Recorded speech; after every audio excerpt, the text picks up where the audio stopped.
Good morning mga kapakner, panibagong araw at syempre panibagong vlog tayo. Yan nga, yun nga yung ating pinag-tubling. Bumaba, oh. Medyo may tubig-tubig, mababa talaga dito sa gawin na ito. Tatamnan pa muna natin ang sili.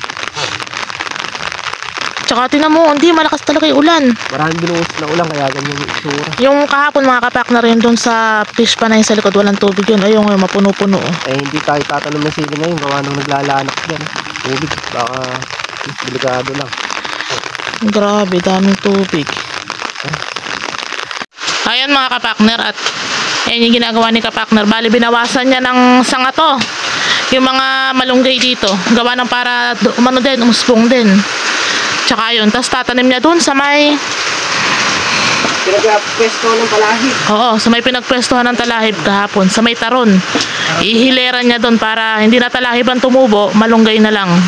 Katulad yan, umuulan na ganyan, saglit lang ano yan, yung tawag ito, susupang. Kaya rin pinabawasan ko, gawa ng hindi rin, tingnan nyo, nakaganyan lang. Wala siyang mga bunga, mga bunga tsaka dahon, wala siya.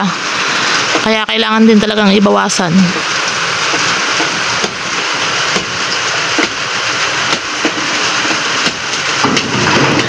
Maulan na Lunes mga kapakner. Simula kagabi magdamag umuulan. Sobrang lakas. Yung ngayon? Oh? Grabe. Pa, pwede mo na ilipat itong mga na to papaya. Gawa ng umuulan din. Yun dyan mga kapakner, meron tayong tanim na lubigan, pandan, tsaka yung luyan dilaw. Ayan, dyan natin nilagay sa may agusan ng tubig. Ayan. Ayun yung mga tatanim niya, dami na. Pinagkakapote ko. Mag-aano na lang daw siya, maliligo na lang daw siya sa ulan. Kahit sira, pwede naman yun. Ano naman yun. Maliligo na lang daw siya sa ulan. Yung kapote.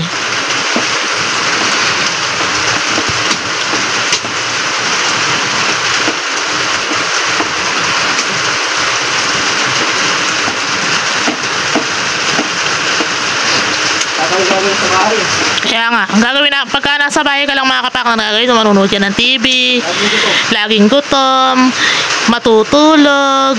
Kaya mga gawain ni kapakner pag nasa bahay. Kaya sabi ko, lumusong na lang tayo.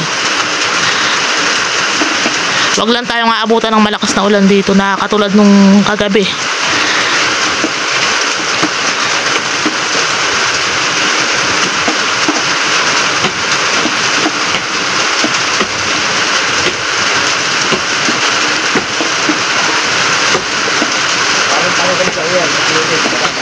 Oo. Hop. Yun nga palang santol ni Sir. Santol. Yung sampalok ni Sir Jun. May bunga na 2 piraso. Nakita ko ng isang araw.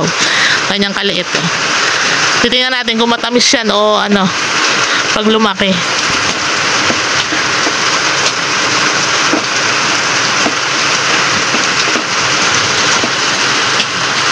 Ayan mga kapakner, at dadalhin na nga ni kapakner doon sa dulo, sa may likod ng kambing, sa gilid doon, sa may taron. Ay kaputik, madulos pa ako dyan. Balikan mo na lang. Ayun, dadalhin niya doon sa dulo. Gawa na masarap din magtanim niyan, gawa ng umuulan. Ayun.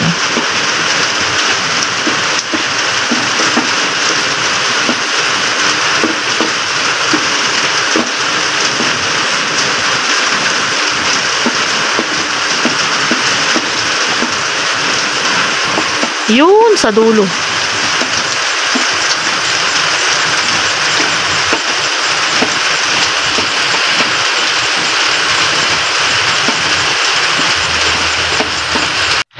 Kaya mga kapakner, at nakabalik na nga siya. Ano pa itinitin naman? Nakaano na yan. Yan. Basta yung mga sanga-sanga. Saglit lang naman mga kapakner, supang yung mga yan. Malaki pa kalabang to kasi hindi na tutubuan lang. Malaki. Hindi naman natin lagi haharap yun kasi nga marami tayong nalagay sa kami. Area of responsibility. Nagawa namin kung ano yung public na rin. Kapag dito malunggay, hindi naman sa mga kasagatan para pinaka-ano lang. Gilid ko lang para pinaka-bakod na lang.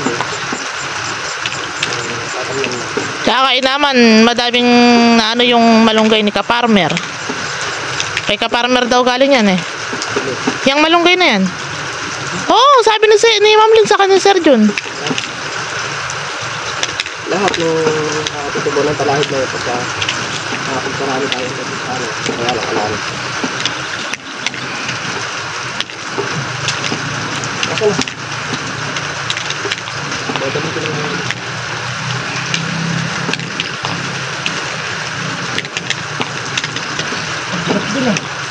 Natural basa yan.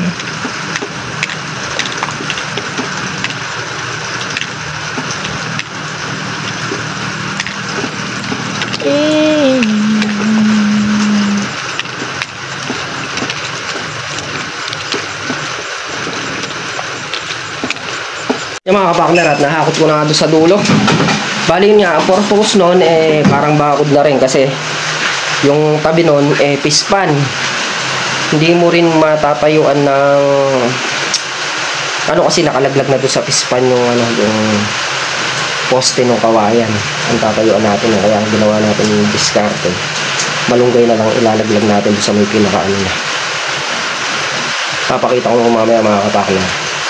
Tabi nung kasi pispan medyo natibag na yung gawin na to. Yung gawin dito sa loob. Pag nilagyan mo ng kawayan yun, uuho lang din. Yung malunggay, ang the best na kasi kakapit yan pag nabuhay yan. Kahit na matubig siya, hindi na siya mauuho. Dahil mabubuhay yung malunggay. Basta mamaya papakita ko kung paano natin tatanim. At ba't kailangan natin ng malunggay. Sampalok Ayan ang bunga Akala ko sampal. Yun, nasa pa isa, meron pa isa dyan. Ba't ganito? Ang dalang mamunga. Bata pa, tara na. Pati umulan. Ay, bata pa. Kaya siguro ba't parang bunga niya. Papaya natin Wish mo lang, sana hindi Tapos yung mga tanglad lalaki. Binubuhitan ko muna. Ay, hindi baba. Ay, lalaki ba? Yan mga kapakner, at pupunta na nga tayo dun sa dulo. Yung mga kapakner, bali ito nga yung tatamnan natin malunggay. Itong gawin na to. Napostihan muna natin dito. Digger. Paano mo malalagay dun? Anong lalagay mo dun? Sa malalim.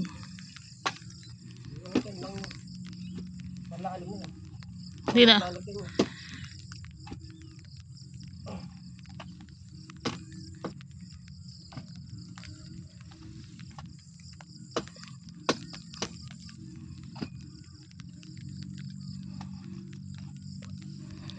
Daming palaka dyan.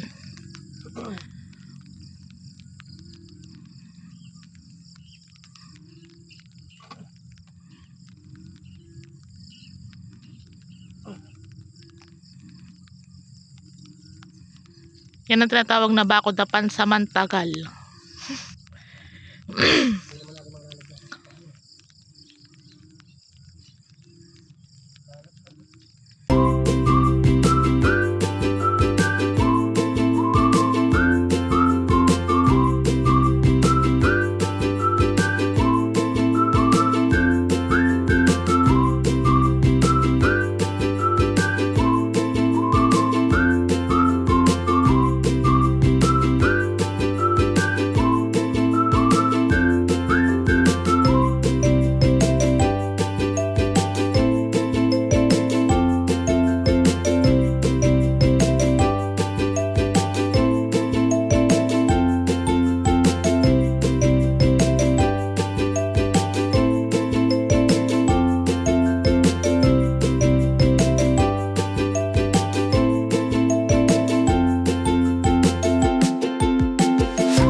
mga kapakner, at naglalagay na nga siya ng alambre dun sa pinakataas.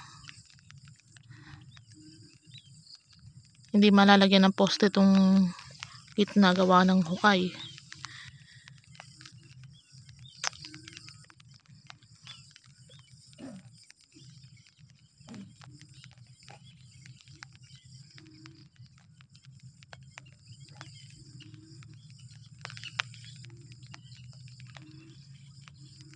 Sisinupin natin yung tong para yung mga halaman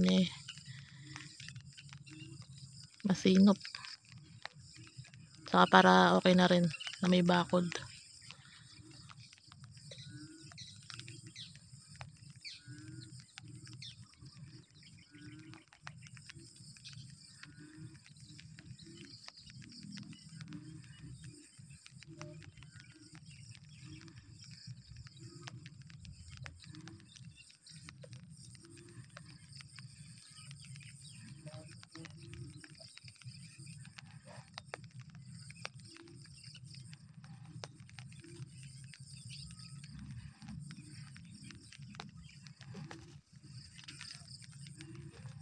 Ayan mga kapakner, at nalagyan na nga niya ng mga alambre.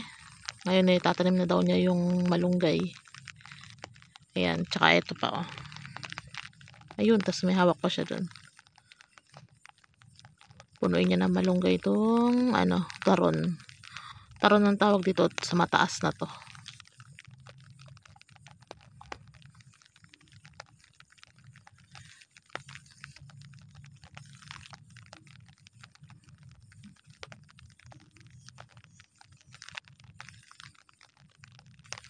Tutusok mo lang naman yan, tapos mag-ano na yan, magsusuwi. O tawag to? Mag-uusbong yung mga yan. May instant bakod ka na, tapos meron ka na ding malunggay.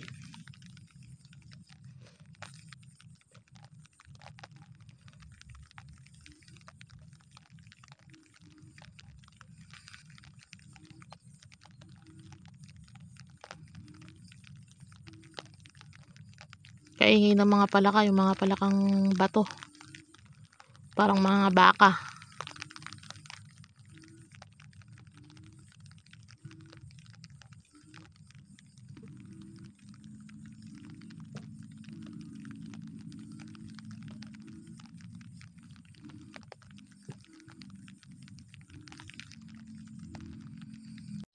Yan mga kapakner, at natapos na si kapakner dito.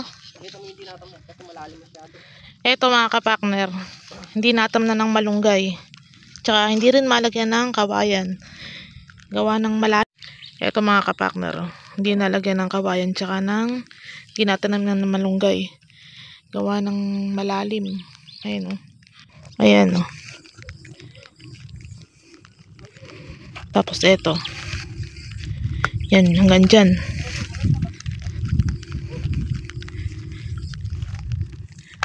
Yan yung may mga tanim na rin na malunggay.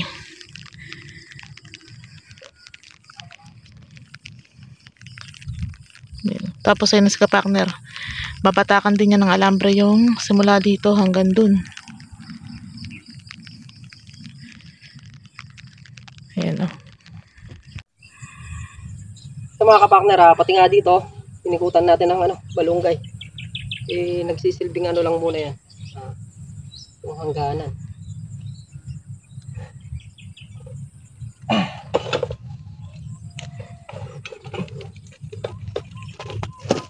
Last.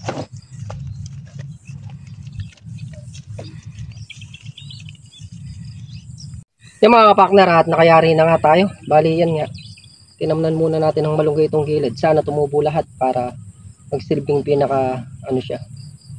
Kung magbabakod naman papasok naman dito yung malunggay sa loob. Papasok pa rin yan.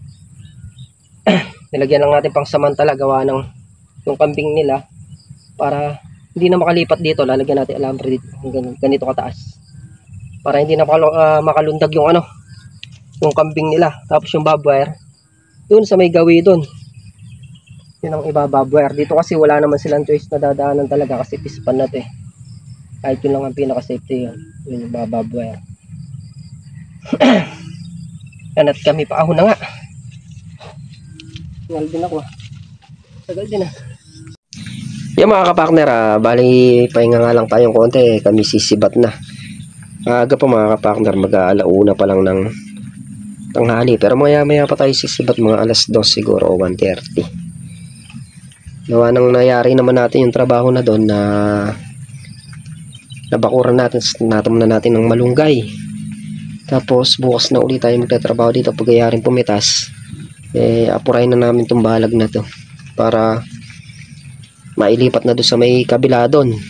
Yung tanimin sili namin, hindi muna namin itatanim gawa ng nagtubig nga. Kailangan malagyan muna ng daan tubig pababa din sa may likod para hindi malunod yung sili.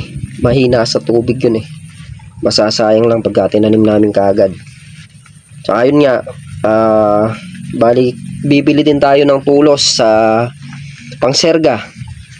Gagamitin namin doon, bibili rin tayo. Dapat ngayon tanghali kaya lang maulan. Baka ipagpabukas na natin or sa makalawa. Hindi natin sure. Basta bibili tayo kung di bukas pala pitas baka sa makalawa na tayo tumingin or Sunday. Hindi natin sure. Kasi hindi pa naman din magagamit yun hanggat nakatayo yung mga tulos dito yung mga buho. Kailangan mabunot muna lahat to, tsaka madala doon bago tayo bumili nun. Kahit mahuli yun, okay lang. Mabilis lang naman bumili ng mga kapartner. At yung mga kapartner, maulan na tanghali po sa ating lahat. Yan nga po yung update ngayon dito sa bukid. Muli po, thank you po sa suporta, tiwala. Lagi po mag-ingat ang lahat and God bless. Bye-bye.